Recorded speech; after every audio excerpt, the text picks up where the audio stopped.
Et c'est l'heure de parler maintenant d'euro-dollar avec Hugues Naka, analyste indépendant. Bonjour Hugues. Bonjour Lucie. Alors l'euro-dollar qui reste toujours à peu près stable, dans les environs des 1,08, 1,09. Quelle est votre stratégie, vous, sur la paire?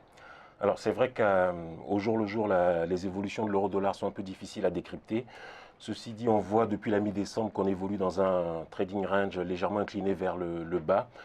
Je pense que ce trading range entre 1,1060 et 1,07 vise à consolider le rebond qu'on a eu au début du mois de décembre sur 1,0525 avant que l'euro-dollar reparte à la hausse. Donc on est dans une phase de consolidation. Il faut rappeler que le rebond de 1,05, le rebond sur 1,0525 pardon, a permis de tracer une droite de support haussière que vous pouvez voir à l'écran tracée en bleu sur un graphe en données mensuelles. Donc ça modifie la configuration technique de l'euro-dollar sur plusieurs mois. Je pense que la tendance baissière que l'euro-dollar développait depuis les 1,60 en 2008 est remise en cause. Le scénario le plus probable désormais, c'est que l'euro-dollar reparte à la hausse après avoir consolidé donc ce rebond sur les 1,0525. Donc je recommanderais des stratégies évidemment longues. Les objectifs, dans un premier temps, c'est de remonter sur la large zone de résistance 1,0990, 1,1060. Et à plus long terme, c'est-à-dire pour le milieu de l'année, remonter sur 1,17. Oui, on aurait pu penser que finalement la réunion de la BCE aurait eu un impact sur la paire et ce n'est pas vraiment le cas. De toute façon, tout ce qu'on a annoncé enfin tout ce qu'on anticipe comme décision de la BCE pour... C'est déjà dans les cours? C'est déjà dans les cours. Ce que la Fed aussi a fait et anticipe de faire est déjà dans les cours. Et depuis décembre, l'euro-dollar ne baisse pas pour autant. Au contraire, il est plutôt stable à haussier par rapport à début décembre. Ouais.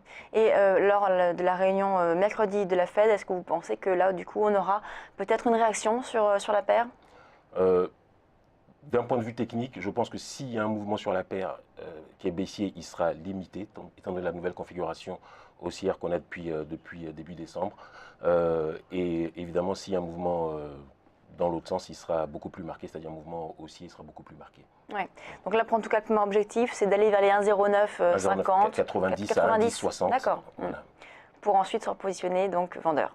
Non, je ne recommanderais pas du tout d'être vendeur dans cette configuration. Il faut vraiment profiter de tous les replis pour se positionner achat. Pour continuer à l'achat. Ouais. Très bien. Merci Hugues Naka, analyste indépendant. On marque une pause et on se retrouve tout de suite sur Direct Marché.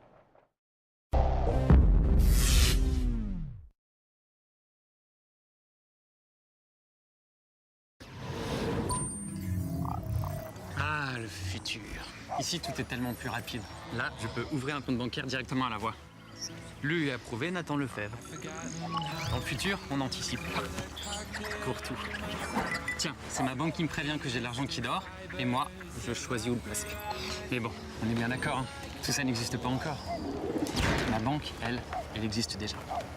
Boursorama Banque, la banque en ligne avec vous. Et en ce moment, 80 € offerts.